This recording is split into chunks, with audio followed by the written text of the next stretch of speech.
those type of people who are very immediate with their work, they're lucky because it's a tightrope that you walk.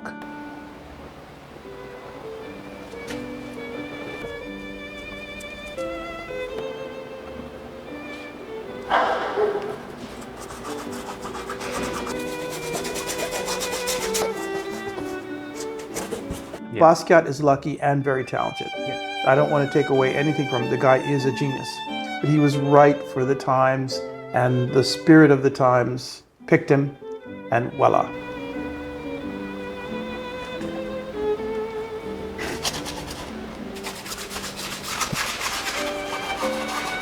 And I think about the game of chess, right? You have white against black, but the pieces are moved by people above them. The black soldier, the tension between African American citizenship and the civilization that he is embedded within.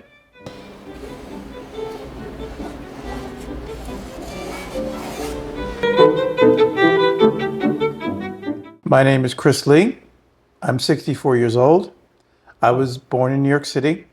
My current studio is in Jersey City Heights, across from New York City. I've been an artist, I guess, all of my life. I went to Rhode Island School of Design. I was a product of the New York art scene from the 1980s to the early 90s. So there are similarities to sort of the more famous high-profile artists of the late 1980s to the early 90s in my work. Yeah, when I first entered, you consider yourself as a New York expressionist. So I want to understand why you categorize yourself so. Right. I mean, you said that I was influenced by Jean-Michel Basquiat. And I kind of corrected you. I'm not influenced by him. I'm from the same generation. Yeah. I'm from the same scene. I'm his contemporary. I'm the same age as he was. And that generation in the 80s and the 90s was very kind of visceral in their artwork and very kind of immediate in their expression, and also kind of insouciant in the way they approach art and deal with the art object. That's why, for instance, I can let you walk over paintings on the floor and all that kind of stuff. And that's kind of that irreverence from that generation that I'm from. I want to hear more about this irreverence. When I went to art school, 1980 to 1984, the generation before us was kind of very dull and sterile. The 1960s and the 1970s, a lot of abstraction, a lot of art in simple white boxes. But our generation was a little bit rock and roll, punk rock. Yeah. We had exhibitions in the East Village, in makeshift, thrown together, irreverent, insouciant kinds of environments. And some of them, not all of them, but the stuff that's famous, like Jean-Michel Basquiat, Jonathan Borofsky, a lot of those crazy artists from the 1980s, Kenny Scharf, that was kind of our spirit, our kind of thrown together ad hoc, devil-may-care attitude towards life and artwork. And that was us. But the generation that succeeded us, and really that, to be honest with you, I'm kind of in the middle of, is the very professional, almost corporatized art world of the 90s and the 2000s. And your style just stayed the same, like under that time of influence? Well, as a person, yes, and my style as a person, it stayed the same. It's problematic because the times have moved on. Nowadays, young people are being cranked out of art schools, and they spend a lot of money for their degrees. Yeah. they don't live like they might have lived in 1981. They have a very expensive art degree, and they have a more professional orientation, and they have a more precious attitude towards the art object they're producing. And that is the times we're in now. Mine is kind of attitivistic, kind of nostalgic, but I'm 64. Here I am. So Interesting. yeah. Basquiat died at 27. Yeah. If he lived to be like me, he'd have a big stomach and he'd have gray hair. I don't know what he would be doing, but that's a kind of cliche of a certain type of artist or a certain type of poet that dies in their 20s. So What do you think is the key to his success? to his success, I think the key to his success was that he was right for the times. I made a joke with you that I was the Dave Gronk to Bob Dylan. Dave Gronk, the people who see this YouTube might not know who Dave Gronk is. They know who Bob Dylan is. Yeah. But Dave Gronk was a contemporary of Dylan and very, similar and moderately talented, but not as lucky. Dylan is lucky and very talented. Yeah. Basquiat is lucky and very talented. Yeah. I don't want to take away anything from him. The guy is a genius. But he was right for the times, and the spirit of the times picked him, and voila. So, yeah. But my work is very visceral, Yes. immediate. I want to kind of get into a trance, if you will, and make things. That kind of work, Basquiat or Kenny Scharf or Keith Haring, those type of people who are very immediate with their work, they're lucky because it's a tightrope that you walk. It's a tightrope between boring indulgence, and they're good because the public is interested in them. But if you're not good, the public is bored. This guy's just whacking off and jerking off and like that. So that's the people that succeed are the people that the public is willing to follow. The people that don't succeed are the people who are like, have fun. I know you were drunk. I know you were in a mood, whatever. But there's nothing for me in your world. And I think that is what makes a difference. I hope that one day the public will follow me like that. That's the dream. But, it's a tightrope that you're walking. There are people who are very skilled, and whether the public likes them or not, you can't deny that the art object is well done and has a great deal of integrity and so on and so forth. But the type of person like me who wants to be accepted for his or her spasms of creativity, I mean, we'll see. So You also have quite a cubist approach to some of the works, like the one I see on the top. yeah, I like to draw, and I like my compositions to be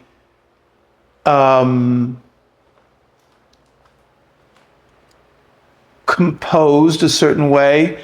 I am a student of art history, so I am very interested in Cubism. I believe that Cubism, Picasso, Braque were influenced by African sculpture. So I think that there's a kind of it fits for me to use that and relate myself to 20th century modernism and the contemporary African American experience. So I feel a sense of political information in your work. Is that correct? some of it is it's very political. I'm an older man now, and so my politics are seasoned with experience. But very political. I want to, New York City. I grew up in New York City. Yeah. So New York City is a place where there's a lot going on in terms of politics, and I've always wanted to comment about it. Yeah. So I was in the military, and so I'm interested in the black soldier. I'm interested in the black soldier, why he fights for a white world, and the irony of fighting for a white world. And the fire symbols are the idea of they represent riot, the African American rioting in the middle of civilization, and the tension between African American citizenship and the civilization that he is embedded within. And you also asked me quite a bit about like my cultures, like political situations and everything. So I also want to hear your opinions on like, well, not the politics of that country because it's kind of weird, but maybe like the art in that area. Well, I'm 64 and I grew up in New York City. New York City is the seat of Western capitalism. And New York City culture is driven by Western capitalist spirit. Black people in New York City are a part of that. The irony of black people in New York City is that when New York City was founded by the Dutch and the English, black people were the victims of capitalism. Yeah. They're at the very bottom. The irony is that New York City culture, let's say in the late 1980s and into the 90s, with rap, with the commercialization of graffiti and the commercialization of street culture, the commercialization of even Basquiat, who is a part of street culture, part of graffiti culture, and so on and so forth. The Negro in New York in the 80s and the 90s is co-opted by this spirit that victimized them in its beginning. So that's the irony of New York City, that all of these people are drawn into this vortex of global capitalism. Yeah. But nobody wants to leave. Yeah. Nobody complains. Because, rap music started with poor black people in the South Bronx. Yeah. And now it's the soundtrack of the pop soundtrack of the world.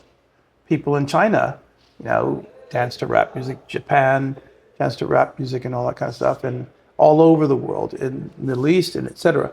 And so, I was talking to you because I think about these things. And you're even saying that, quote unquote, Chinese culture is very capitalist today. So that was interesting to me.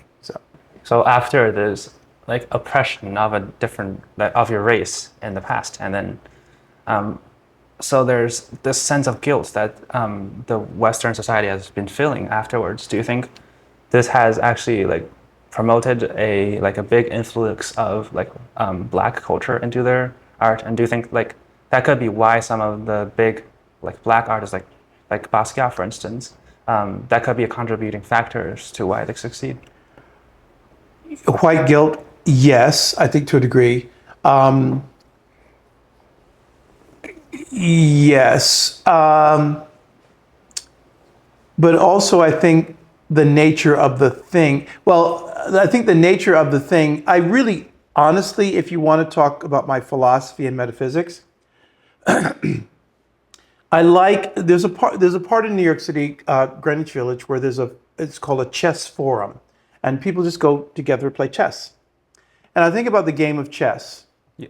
Right? You have white against black, but the pieces are moved by people above them. So what I'm trying to get at is that I think we're all pieces, and we're moved by what Adam Smith calls an invisible hand that we're unaware of. I wonder if the pieces on the chessboard know that they're in a game and know that they're being moved by a hand transcendent of them. So when you talk about Black people in contemporary American culture, and white people, they're pieces in a game that are being moved by a hand that they might not be aware of, is what I'm saying. So you're saying the white pieces are guilty about the way the Black pieces have been. That's one level of seeing it. Yeah. But I think that the hand that's moving all of these pieces just wants a good show, to be honest with you. Yeah. And just like a kid in a toy box doesn't care if some of his pieces get smashed up, they don't really care. You don't really care. That's the way, to be honest, that's the way I see humanity. Yeah.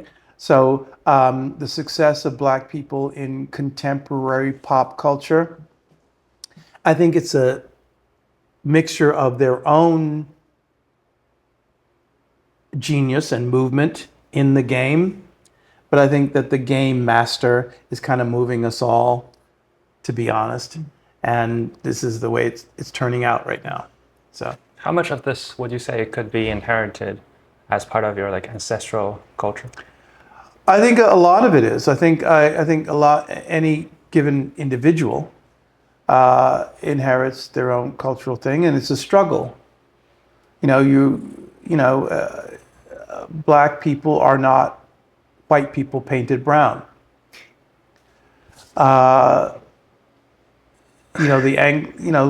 This is a collision of these cultures, and you have the Anglo-Saxon story, encounter with the West Africans, and that comes into being the American experience.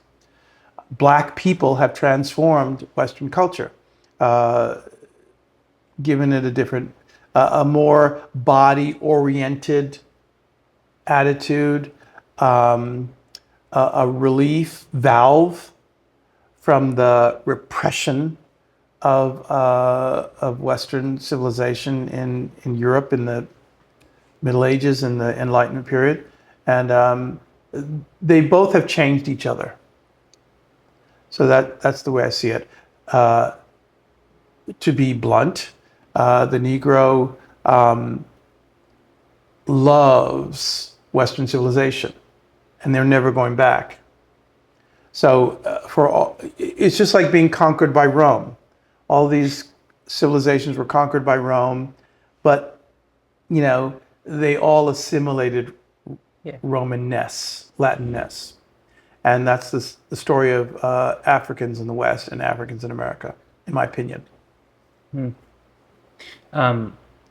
tend to use kind of this recycled materials, I feel like. Yeah, I mean, that's kind of a cliche of Black artists. It is, because I think that, number one, you're poor, so you have to use what's lying around. And number two, metaphysically, you think everything's alive.